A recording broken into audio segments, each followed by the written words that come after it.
What's up YouTube? It's your girl Latoya Danique, aka The Scar Alchemist.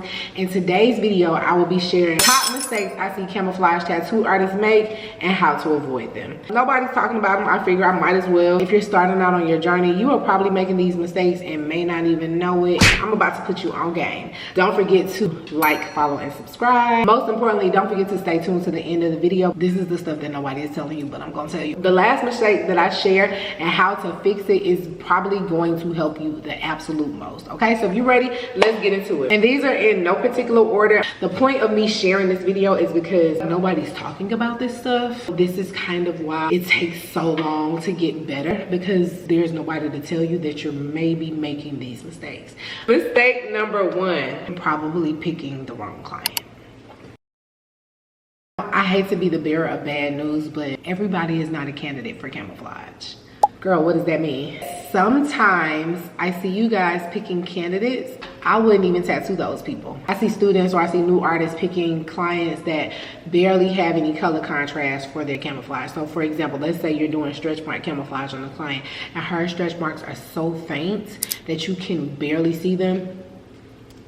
Don't pick her. The improvement is going to be so minimal. She's not gonna think it's a big deal, and neither will you. I choose clients that have a significant difference, meaning like you can see the stretch marks. It's not dependent on like how they turn their body or how they move. And those are your ideal clients. Same thing with scars. If the scar is barely noticeable, if you have to do anybody like that, where's this scar friend? That's not a good client. You want the scar to be significantly noticeable. You want it to be obvious. You want it to jump out, and you want it to be something that you can easily color match. If the scar is lighter than the skin tone, that is your ideal client for camouflage. I talk about this in my online course, and I go over this in detail when I teach my students. I don't recommend new students working on dark scars. Dark scars are like level 10. Dark scars are very, very, very, very tricky. They are like the Dandadas. You need way more knowledge and information about scars, about scar tissue, about how scars heal, about how they respond, color theory. Leads me to mistake number two. Biting off more than you can chew. It kind of goes with number one, but it's basically, girl, you picked the hardest scar to camouflage. Don't pick a very hard scar when you're starting out. Pick something that when you see it, you feel confident about it. Don't pick it because it's interesting. Don't pick it because it's big and you think you can make a lot of money. Don't pick it because your client, friend, model begged you to do it. Don't pick it because that's the only person who responded to your inquiry when you put it out there for models. If you choose a scar or stretch marks that are like gnarly, you look at it and you like, girl, if you make that face in your mind when you see the scar, that is not the candidate to touch. You want to build your confidence up. You want to build your portfolio. You want to give your client great results. You want to feel confident. If you're unsure about how to choose clients, my students get 6 months of support with me. They can literally send me candidates all day long and I'll go, yep, that's a good candidate. No, that's not. And if it's not, I always tell them why. I'll say, I wouldn't do that because, and I'm very much like not trying to discourage anybody, because I'm like, if you feel like you can do it, but I'll tell them why I wouldn't do it.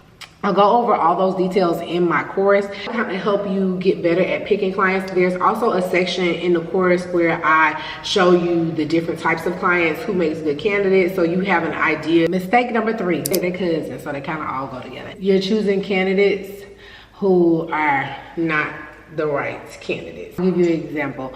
Last year, one of my colleagues DM'd me and she was like, hey girl, I want to practice on my friend. Can you tell me what inks you use?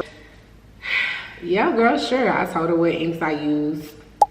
If you want to know what inks I use, the melanin cheat sheet is available. The link is below. And she said, do you think I could camouflage this scar? I can literally look at somebody's skin and kind of age the scar. I was like, how old is this scar? She was like, 2 months. Wrong. Wrong. Ours needs to be at least 1 year old, and that's not even a guarantee. That's like a minimum of 1 year old. Sometimes it takes scars longer than a year to heal. Stretch marks need to be at least 2 years old. The skin goes through a bunch of different healing phases. Initially, it might be like dark, and then it might turn purple, and then it might turn dark red, and then it might turn pink, and then it may finally fade. It literally may be one size initially, and then as it heals, it could shrink. It can can feel a certain way, meaning it could be raised initially, and then as it heals, it could flatten out. It could have grooves and be very textured. It could be very sensitive, and then as it heals, it can get numb. A bunch of different things happen in the healing process, and what you want to do is give the skin enough time to heal. Don't get bullied by your friend, by your cousin, by your model to tattoo a scar that is not age appropriate. It's not time. The scars are kind of just like kids at the amusement park, baby. If you're this tall, you got to be this tall to ride the ride. If you this tall, you're not gonna get on the ride. Same thing. This is the one. I learned this like the 3rd time I took camouflage, and I really felt away because nobody put me on game and I didn't really know. You're not gonna be able to tattoo everybody at the same speed. It's just not gonna be able to do it. I can give you a guide. I can tell you what speed. The magic trick is to have your hand speed and the machine speed to kind of magically line up and get into a steady speed. My class and my in-person training, we spend like a whole afternoon on like practicing technique, and it's really just to get you using the machine, to get you comfortable. You should hear that little I love that noise. It's so relaxing. If you don't hear that noise, you're probably doing it wrong. If it's going like you're doing it wrong. If you hear the skin pricking, it'll sound like this. If you hear that noise, a bunch of things that could be wrong. All of that, you doing something wrong. The thing that nobody points out is that even on the same client, depending on what part of the body, you are going to have to adjust your speed.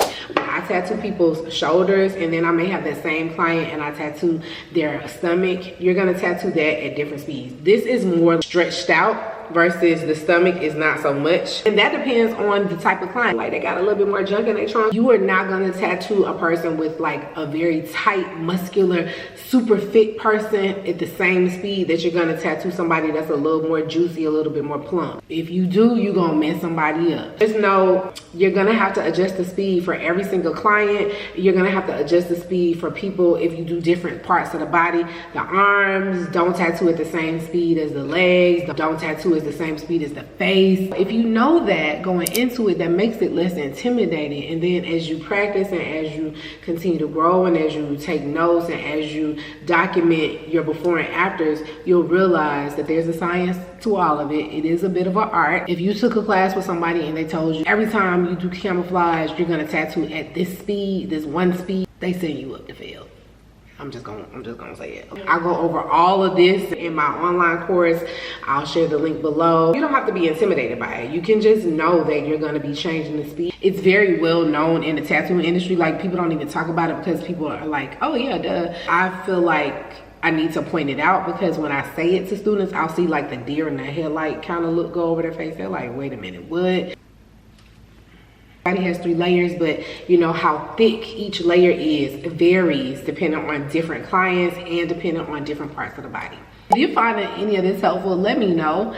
Leave a comment. Next is the wrong pigments. I would not recommend your traditional PMU inks, meaning like stuff that you guys use for brows or the stuff that you use for lips for camouflage. So one, you may be using the wrong pigments, meaning you may just be using non-traditional tattoo inks. 2, you're probably using the wrong brand, and you could just be using the wrong colors.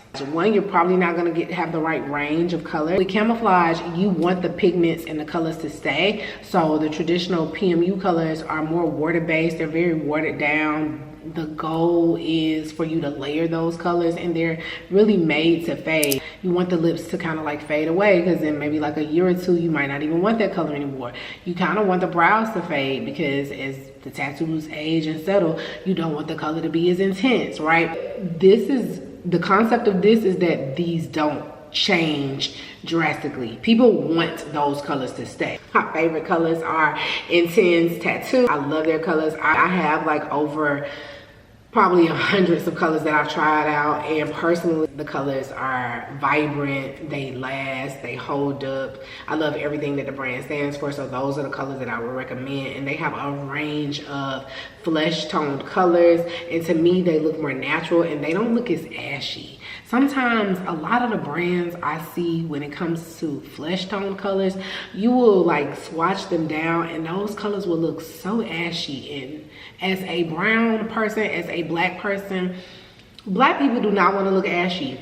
And since I focus primarily on black and brown skin, like that's my specialty, melanated rich people, don't nobody want to look ashy. Black people hate being ashy. We despise it. It's very much like, oh, I tell my clients don't lotion up when they come in here, girl, and they be in here talking about, don't look at my leg, it's ashy.